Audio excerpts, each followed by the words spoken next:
So today we're going to talk about infants. And I want to cover some baby basics, what every potential parent should know about babies, what they should know about prenatal care, what they can expect from babies, and how you can increase your baby's chances for future success. When people have babies, they want their baby to grow up and be important and do good things and have a happy life. So are there things that we can do to increase the chances that our babies will have this type of success? Okay, so first let's talk about the teratogens. What are teratogens?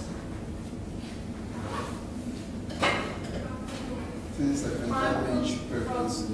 They're things that can harm a baby during pregnancy. Anything else?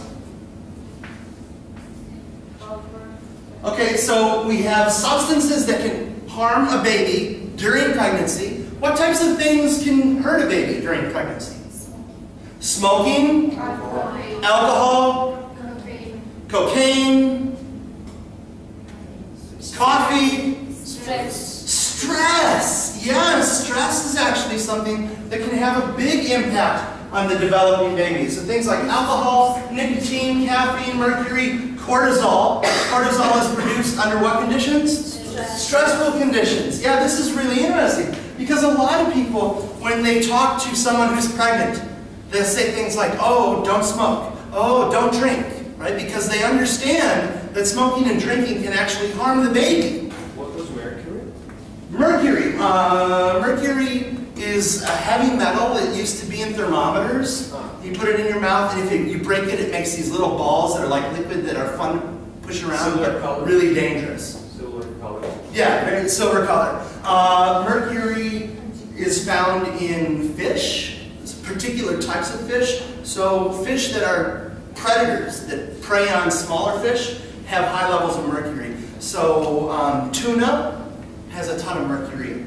For adults whose brains aren't currently developing, the tuna is not usually a problem. But for babies, if a woman is eating a lot of tuna during her pregnancy, the baby whose brain is starting to develop can really be strongly affected by the mercury. Mercury is also sometimes put out in the environment from plants, so industrial areas. There have been a lot of environmental acts around the world to cut down on some of the pollution that have really bad effects.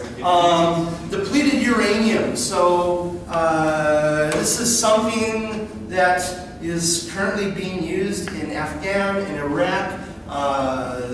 The US Army, they build these like shells out of depleted uranium. These shells are like really, really hard, really strong. And they pierce through armor really well. So they're good if you want to blow up a tank. Unfortunately, when they blow up a tank, the depleted uranium gets scattered about too. And the radiation, not just radiation from depleted uranium, but any type of radiation can damage a developing baby. So there have been a number of cases where it looks like there are higher rates of some types of birth defects in areas where there's been a lot of this sort of modern warfare activity.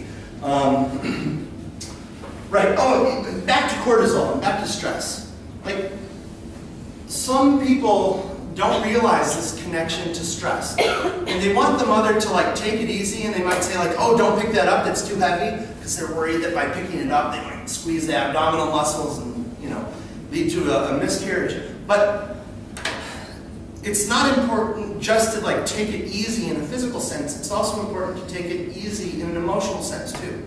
So if you're a female and you find yourself pregnant, if you find yourself in a stressful situation, try to reappraise the situation. Try to reappraise your resources. See if you can do anything to sort of get out of that stressful situation, because the stress can lead to a lot of bad things when it comes to infant development. If you are a husband or a boyfriend and your girlfriend or wife is pregnant, it would be a good idea to not try to stress her out. If you are, I mean, you should never yell at people and hit people. But if you are someone who verbally abuses people, the worst time to do it is when they're pregnant, because that's going to lead to higher stress, which is going to damage your baby. Questions? All right. So teratogen effects, they have different effects on the developing baby at different times of the pregnancy. So in the first 8 weeks of pregnancy, we call this the embryonic period. The developing baby is called an embryo. What happens if the baby is exposed to teratogens in this stage? This is in the first trimester, the first 3 months. Miscarriage. What's a miscarriage?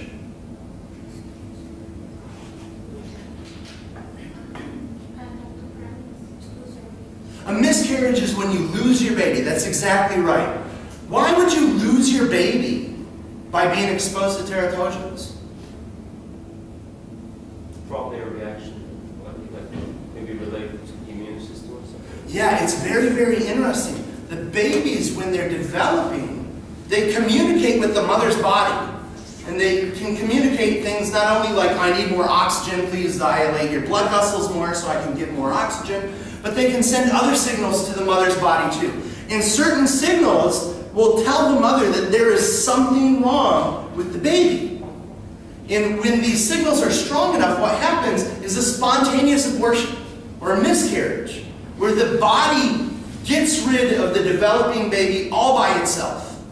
Now, a lot of people feel very bad about miscarriages. Oh, I had a miscarriage. This is a really horrible thing. And it is horrible to think that you lost a baby. But in the reasons that you lose those babies, it's probably a really good thing that this miscarriage occurred. Do any of you guys know what anencephaly is? So anencephaly is a particular type of birth defect where when the nervous system is developing, there's this little tube and it folds over and it forms the brain. And with anencephaly, this tube doesn't completely fold over. And what happens is that basically the back of these children's head is open and they have no cortex. They have parts of their brain, but they have no cortex. And there are a lot of pictures of anencephalic babies in situations where depleted uranium have been used. And these babies, they come out and they look awful. They're scary. And in some ways, I would imagine that it would be a relief to deal with a miscarriage as opposed to seeing this baby come to full term and then dealing with the horror of, what happened to my baby. So these spontaneous miscarriages, they happen when the basic systems haven't been able to develop. So in the first 8 weeks, we're forming the brain. We're forming the lungs. We're forming the heart. And if we have a problem forming the heart, we don't have a heart, people are going to die. If you don't have a brain, you're not going to be able to function. In the fetal period, though, now most of the basics are there. They're not mature, right? Your brain isn't fully mature, and in fact, your brain isn't fully mature until you're about 25. But your brain is basically there, and then it has to mature. Your lungs are there. They have to mature, but they're there. So what happens when you're exposed to teratogens during the fetal period? You have your brains, you have your lungs, you have your heart, you have your cardiovascular system. Defects, birth defects, where the babies will come to full term. They're less likely to die because they have the basics, but they're much more likely to have problems with these things. They're likely to have problems breathing. They're likely to have problems with their brain, and we'll talk about some of those problems. So what are some psychological effects of the teratogens after the baby is born? So these are when the babies have been exposed to the teratogens in the later periods or at low enough levels during the earlier periods where it doesn't actually lead to a spontaneous abortion. What happens? What are these kids like? Fetal alcohol syndrome. What are kids with fetal alcohol syndrome like? These are kids whose mothers continue drinking while they're pregnant. There are a number of effects. Not all of them are psychological. Brain structure damage. So there's some differences in brain structure, and what do these differences lead to? How do they behave differently?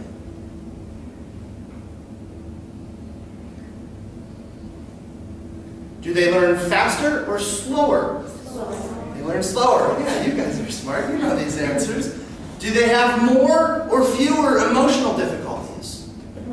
More. Is it easier or more difficult for them to make friends? More difficult. So lots and lots of problems can arise from teratogens, from exposure to teratogens. You can have problems with language difficulties, you can have behavioral difficulties, social difficulties. You can have problems learning, problems remembering, problems learning how to speak, and also a lot of emotional difficulties.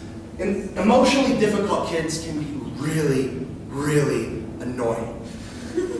Really annoying. So remember when we talked about drugs? And we talked about how you take them, your tolerance builds up? And after a while, you become dependent on the drug, where you need to have that drug, or else you go through withdrawal. Now, children with fetal alcohol syndrome that have been exposed to alcohol continuously as they've been growing up, what happens to them when they come out of the womb? They go through withdrawal. Yeah, they're used to being drunk. So you have these babies who are used to being drunk, and they're not drunk anymore, so how do they feel? They feel horrible. So they whine and they cry, and they are really, really, really annoying.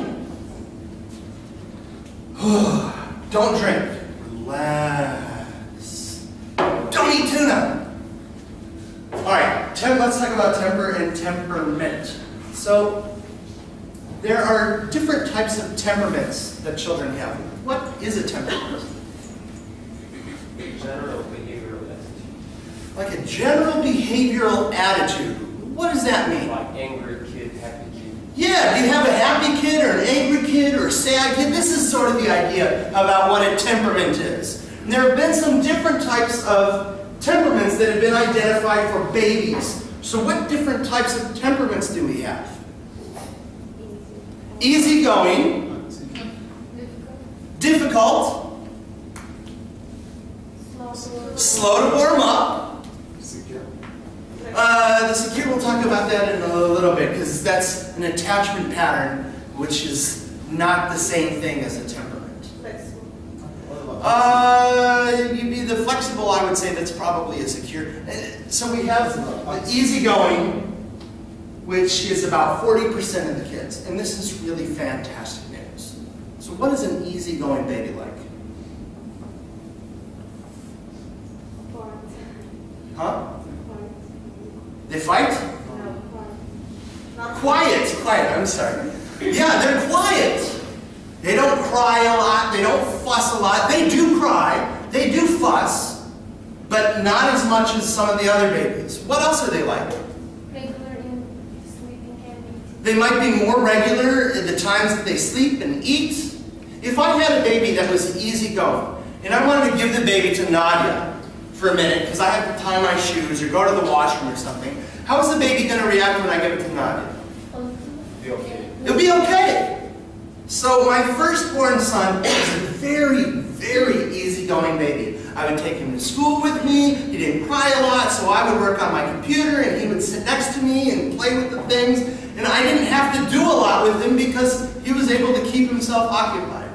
I would give him to other people, and they just thought he was great because he was always smiling. He wasn't fussing, he wasn't whining. He was an easygoing baby. And this is great. From an evolutionary perspective, this pattern makes a lot of sense. Right? What type of temperament is going to lead someone to survive to adulthood and be able to reproduce?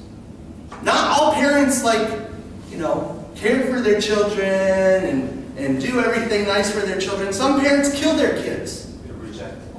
So, which type of kids do you think parents are going to be more likely to kill? One that's happy and easygoing? No! Yeah, a difficult baby. So, evolutionarily, if we're killing off the difficult ones, there should be more of the genes that lead to an easygoing temperament.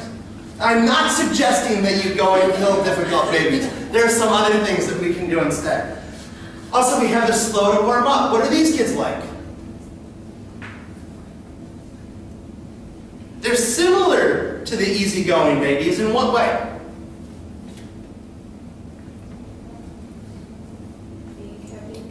They're generally pretty happy. What happens if I give a slow to warm up baby to Nadia? It's not going to be okay, probably. I mean, sometimes, right? But on average, a slow to warm up baby, the first time it goes to someone, isn't going to have this nice response. Instead, what's it going to do? I want mommy! But what happens as I continue to give the baby to Nadia? Gets used to it. If you guys have kids in your families, maybe cousins or younger siblings, you've experienced this, where you hold them for the first time and they don't really want to be held by you, they want to be held by their mom or by their dad, but when they continue to see you, they warm up and they get used to you. My daughter she's not an infant anymore, but she's sort of like that now. Like, so when she comes to campus, she doesn't want to talk to people. Right? Everyone's like, oh, do you want some candy? Oh, do you want to play? And she's like, higher, yeah. And she hides, like, right? She comes to my leg and she hides. But at the end of the day, she's a bit different. She's sort of adapted, right? Alıştı. So she's warmed up. So if you guys are on Facebook and you've seen the pictures that I posted from this weekend, you've seen her with Tarek. And she sees Tarek a lot, and she's warmed up with Tarek. And if she were to see any of you guys regularly, she would warm up to you guys quite a bit too. And the difficult. This is the least common type, thank goodness. And what are the difficult babies like? Always crying, they're fussy. You know, I hand them to Nadia, and they just throw a fit. She gives them back to me, and the baby's still fussy.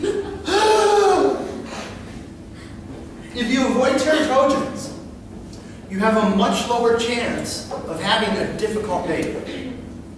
So even if you don't care about your baby, even if you say, well, screw it, you know, I don't care if my baby is, you know, nice or popular or smart or whatever, I just want to have fun. Think about it from a selfish standpoint. If you use teratogens, you use alcohol and cigarettes and other stuff while you're pregnant, your life is going to be more difficult. So there's a good reason, a good selfish reason, to avoid using teratogens as well. Finally, we have some kids that really don't fit in a precisely defined category. So sometimes they seem very easygoing, other times they're a little bit difficult. So there's sort of a mix and match where you don't have these, really clearly identifiable temperaments. Does that make sense? All right, so imagine that you have twins. Wow. My wife is a twin. My wife's twin was married to a twin. And my wife's twin, who was married to a twin, had twins. There's a genetic component to being a twin. Anyway, imagine that you have twins. And one is easygoing and one is difficult. What are you going to want to do with the easygoing one and the difficult one? Give it away. Which one? So you might want to give the difficult one away, right? I'll keep this one, you take this one. Okay, what else? Take care of the difficult one. You're going to want to take care of the difficult one? Is that what so most of the time you're going to want to put all of your time and energy into the difficult one? Chocolate milkshake? It's a very bad thing? I mean, my natural reaction would be to spend more time with the easygoing one, right? Because I have this baby who's always fussing, and I pick it up, it's like, and I pick this baby up, and it's like, I mean, think about it. How do you react to people in the real world? Let's say you're looking for a date. Looking for someone that you like. And you have two choices. And one of them's like, merhaba canım. Another one's like, seni halledeceğim. Like, which one are you going to want to hang out with? Right? You're going to want to hang out with the one that's nice, right? So most parents, you're going to want to hug the easygoing one, you're going to want to play with it, you're going to want to talk to it, oh my cute little baby. And the other one, you're going to want to pass it on to somebody else. You're going to want to ignore it. Oh, forget this, I'm playing with the cute one. You just cry over there. You're going to want to distract it. Now, there's a difference between what you want to do and what you should do. So what should you do with these two types of kids? Take care of the difficult one. You should take care of the difficult one, but leave the easygoing one alone. You should care for them equally. Yeah. Cooperation with husbands or wife. Yeah, it helps when you have a husband and a wife that will work together to take care of both of the kids. But, so, it seems like most people think that you should treat the kids equally. Right? So you want to hug the easygoing one, you want to play with the easygoing one, you want to talk to the easygoing one, so you do these things. And even though you might not want to do these things with the difficult one, you should do them anyway, right? I argue that that's not the best answer. There's a better answer. Try to study the difficult one. Try to what the difficult one? Study. Study? The difficult one. Yes, to know how to cope with it. Can we say something a little more than study? Because when I think of study, the difficult one, I think of like, I've got my notebook and okay, let's write again. As in observe him or her. So we hug this one, but we observe this one. Yes. Because if you observe, you'll be able to discover what you can do to make him or her happy. I would argue that we already know sort of what we can do to make, I don't know about making more happy immediately, but to have better long-term effects. I would argue that you should hug the difficult one more. You should play with it more. You should talk to it more. You should do exactly what Delara said. Spend more time with the difficult one. But we're talking about crying here. If you hug him more, does that make him to stop crying? Not necessarily. I mean, just because you are paying more attention to it, it doesn't necessarily mean that it will cry less. It could stop crying as much. Because we'll talk a little bit about why babies cry in a minute. So it's possible that by doing this, it's going to feel more relaxed, more at ease. It'll have fewer problems, so it might cry less. But then again, it might not. It's a difficult baby, so it's already crying more to begin with. Right? So, there have been some studies that have looked at things like this. So, there's this daycare dilemma. So, daycare costs money, right? Imagine that you have like 4 units of money. And you have 2 kids. And you need to send them both to daycare. And you could find acceptable daycare, really cheap daycare for like 1 unit of money per kid. Where you could send them both to this cheap one, and then you have money left over for Lama June and kebab and other things. Or you could send them both to better daycare.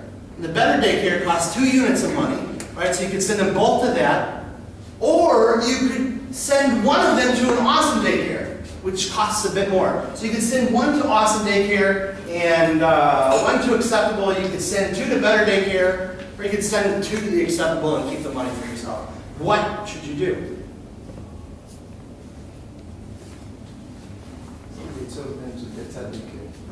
Send 2 of them to the better daycare. So you don't send them to the awesome daycare because you don't have enough money to send them both. So you make things equal, right? You want to be a just world where everyone has the same opportunities. Right? This is a very sort of justice-oriented decision, sending them to both. But I would argue that's not the best thing that you should do if you're concerned about how your kids grow up. It's the best thing you can do if you want both of your kids to be as well adapted as they can be. What I say on the earlier slide with what you should do with the difficult kid? Yeah, give more to the difficult kid. So in studies that have looked at this, the type of care and attention that the difficult ones get, the difficult babies benefit way more from a better care environment than the easygoing babies do. The easygoing babies, they already can adapt very easily. I give them the Nadia, and it's adapted. Right? Whereas the difficult babies have these problems with adapting. So by spending more time and more resources on the difficult ones, you really have a big chance at improving that child's ability to adapt, whereas the easygoing one's sort of basically all right as it is. Does that make sense? All right, spoiled brats. What is a spoiled brat? What does it mean if you spoil someone? Give a lot of everything. You give a lot of everything. You give everything they want. You give them everything they want. So they say, I want some candy. You buy them some candy. Actually, if we're talking about babies, they're not saying I want candy because they're not old enough yet, right? But for older kids, it might be like that. If you think about meat, what does it mean if meat spoils? Like meat, if it's not spoiled, it gives you energy, it gives you protein, it gives you nutrients, it tastes good if you're used to it. If you're a vegan, it probably tastes really disgusting, but that's a different story. But meat, if it's spoiled, it's nasty. Ugh, ugh, you eat it, it makes you sick. We can talk about what a kid wants versus what it needs when we talk about spoiling. So, how do needs and wants differ when you talk about spoiling a kid? So, you know, I want candy. Is that something that a kid needs? Want. Something that a kid wants, right? So what do babies want and need? Feeding. They need food. Attention. They need attention. Secure. They need security. Hygiene. They need hygiene. They need to be cleaned up when they do their nasty stuff. Anything else? Play. They need to play. I would say that's sort of like with attention. With the security, I would say there are things like warmth. You want to feel warm and secure. You need stimulation. You need food. You need comfort. You need rest. They need to sleep too, right? What happens when babies don't have these things? If a baby is cold, what will the baby do? If a baby is hungry, what will the baby do? If a baby is bored, what will it do? So back before they have the diapers where they have these like Velcro things, what did they used to use?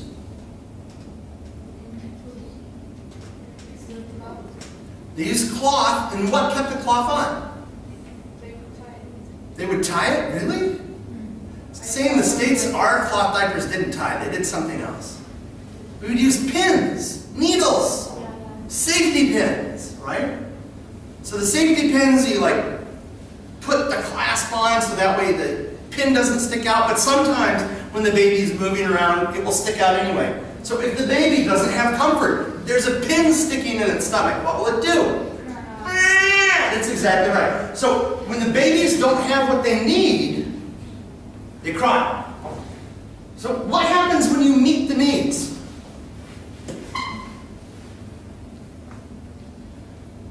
So the baby was cold. I warm it up. What does it do? It doesn't cry as much. An easygoing baby, after you take care of the need, the easygoing baby will stop crying. A difficult baby might keep crying, but it won't be crying as much, as loud, as annoyingly. Ugh. So, the question is, can you give too much of what they need? Can you give a baby too much warmth, too much food, too much rest? Yes, you can. I would say yes, you can. So the baby is cold. You want to warm it up. So what do? You wrap it up in blankets. You wrap it up in maybe too many blankets, and what happens? It gets hot. And then what does it do? You've got a baby. It's hungry. What does it do? What do you do then if you know what it wants? It's interesting because babies cry differently depending on the wants that they have. It's really easy to tell some wants from a different one. A pain cry is much different than an I'm hungry cry. So you feed the baby, and then what happens, like, you know, you think, oh, I want to feed the baby more, and it has already had what it needs. And you're like, drink, baby, drink. What does the baby do? It won't cry. It might if you are really aggressive with it. It'll turn away. Like you put the, you know, when it's done, it'll turn away. And it'll, you know, no, I don't want it anymore. I'm finished. And you keep poking in their facial long enough, and it'll cry again. But basically, when you give the baby what it needs, its crying will decrease. It'll give you a sign. Things are good. So if they get too much of things, that they're tired, and you want to give them stimulation, mothers are like this. Shh, baby's sleeping right now. And you're like, but I haven't seen the baby. I want to play with the baby. Oh, good. What will the baby do? Yeah. So if you give the baby what it needs, it'll decrease its crying. If you give them too much, it won't be happy either. Infants. Infants are different than toddlers. So some studies have indicated that before about 6 months, it's impossible to give a baby to spoil a baby. Because it's crying generally when it has needs. It's only later that it learns how to manipulate you. It's only later that it realizes that there are some things that it doesn't need that it wants. Like my kids, when we go to Sultan Ahmed and someone is playing with some new toy that they haven't seen before, and they want it, right? And what do to try to get what they want? Yeah, depending on how you have raised your children, they might cry. They might cry a lot. Remember when we were talking about operant conditioning? And when the kid goes to the store and says, I want this toy, and then throws a fit, and then you buy that toy, this increases the likelihood that the child will throw a fit again in the future. So my kids are actually pretty easygoing when it comes to me telling them that they can't have stuff, because they know if they cry, it's not going to work. But before 6 months, you can't spoil the kid because it doesn't know the difference between needs and wants. It's just crying when it has needs. So how does a caregiver act to meet a child's needs? The baby cries, right? The baby cries, what do you do if you're a good parent?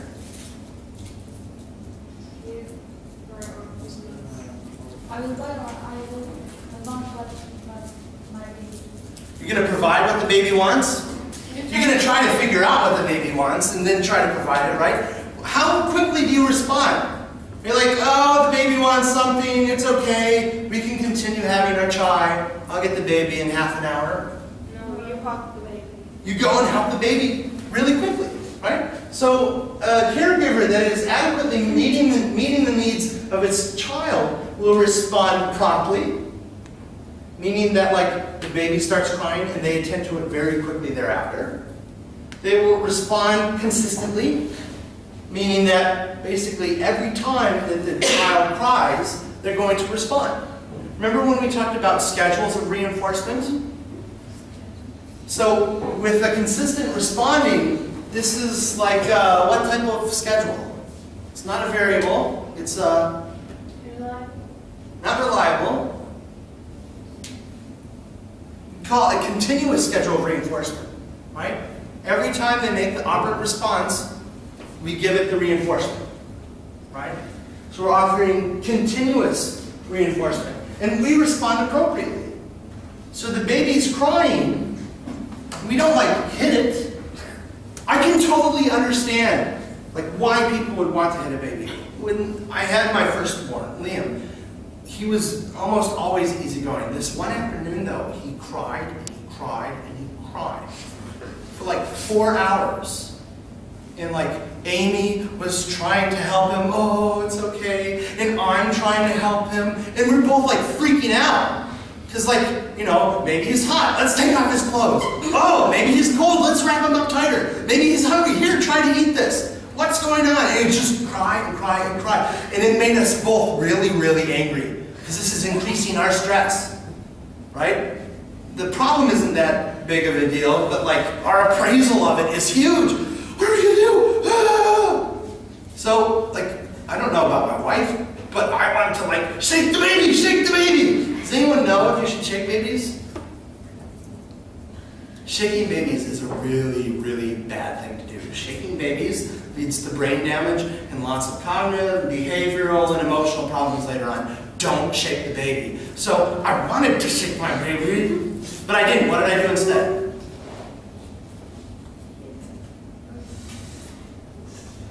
I didn't hit it. I actually walked away from it. Put it down in its crib. My wife and I, we went in the other room, shut the door, turned on the TV, until we were able to relax a little bit, and he fell asleep, and then things were okay.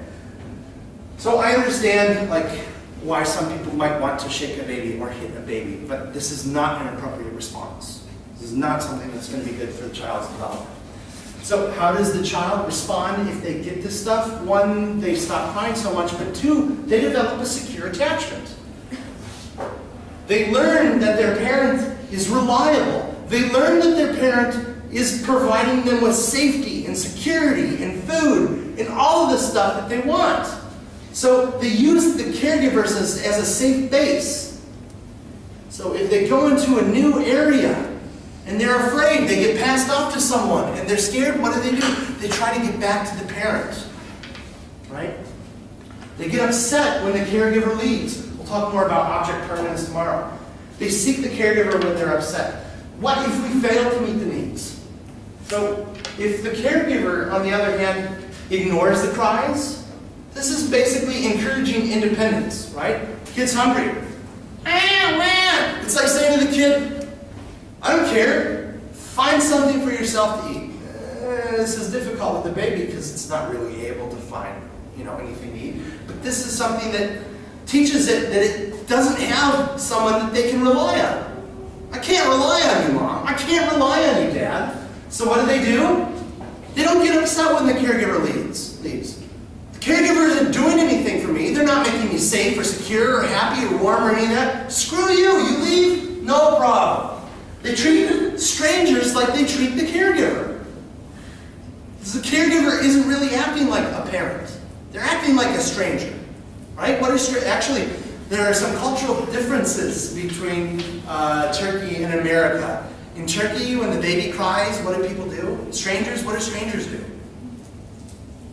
I've witnessed this over and over again. A baby cries and strangers come up. Here, let me hold the baby. I'll pet the baby. Oh, here, I'll take it. Oh, here, have some sugar. Not for babies, but for smaller kids, right? So everyone jumps in. Here, in America, the strangers don't quite act so friendly with the kids. Anyway, so they have little need for contact with the caregiver when they're upset because they know that the caregiver is not going to help with anything.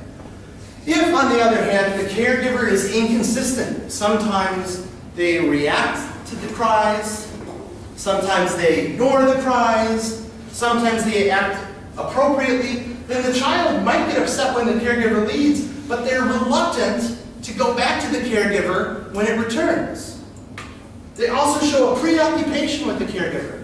Think back to when we talked about variable ratio schedules of reinforcement, and this is the type of reinforcement that casinos use, right, to get people to gamble more and more. This is like a parent, it's a casino. Am I going to get reinforced for crying? You might this time, you might not. Right? So the child knows that sometimes it's getting reinforced, so it wants that parent there. But it's not sure, so it doesn't necessarily always show the same type of, this approach to the parent, the securely attached child with. If we have a caregiver that is abusive, frightening, hello, how are you today, little baby? Goo goo gaga! Freaking out the kid, how are these kids going to react? They're going to be different. They're going to show signs of distress when the caregiver returns.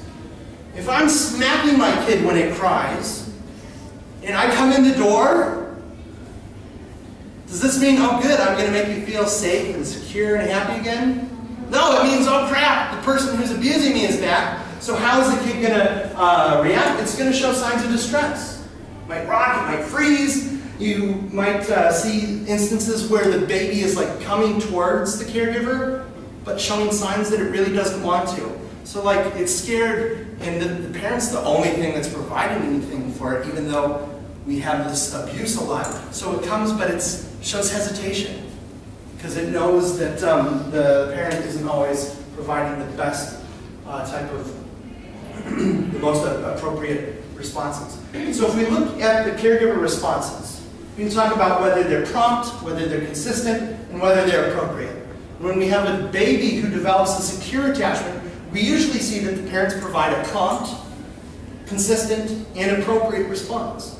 For the kids that develop avoidant attachment styles, we see often that there's this sort of neglect, right? The parent is sort of leaving them alone. So they're not getting this prompt type of support. With ambivalent, there's this inconsistent type of support. And with disorganized, we have inappropriate support, or inappropriate responses from the parents. Does this really matter? Does it matter if you provide all of this stuff? Because this is hard to do. As a parent of 3 children, it's hard to be prompt all the time. It's hard to be consistent. And it's really hard to be appropriate when you have a kid that's been screaming for 4 hours. So does it really matter? Yeah, as a matter of fact, it matters a ton. So what are some benefits of secure attachment? The kids who are securely attached, they show increased confidence, better learning, they're more popular when they go off to school, they're more emotionally stable, and they handle stress better. This means that they're going to be healthier. They should live longer. Good stuff. Babies do some interesting adult types of things. So there's this cracked article that I said, if you are offended by strong language, you might not want to read it. Anyway, these are some of the main points. Kids learn to lie before they're 1. They start learning how to manipulate emotions. So they might not need attention, but they want your attention. And what do they do when they want your attention? They cry to get that response. So they're little liars. They're biased. They like pretty people. So if you show them a picture of a pretty person and an ugly person, you can look at which one they look at more often. They look at the pretty one. They become racists. So you show them a picture of someone from their race versus a picture of someone from a different race. Spend more time looking at the one from their own race. And they like to get high. So some kids, they do this like head banging. They bang their head against the crib or against the wall. This actually leads to a euphoric sort of high type state. Very interesting. Other cool things, infants hear better than adults. When we talked about hearing, we talked about how you can lose hearing as you age, so infants have better hearing. They don't have depth perception, which is why it's important to bar off stairways, because they don't realize that they'll fall yet. This develops pretty early on, but they don't have it when they're first out. They can remember things that happened in the womb. So they can tell their mother's voice from a stranger's voice right after they come out of the womb. You can have them play a sound of their mother versus a sound from a stranger and see which one that they orient towards. They'll orient towards the mother's voice. They can recognize the mother's smell. If they're upset, you give them a shirt that their mother has been wearing or someone else has been wearing, and they'll calm down more with the one that their mother's been wearing, and they can even recognize some stories. Next class, we'll talk about kids.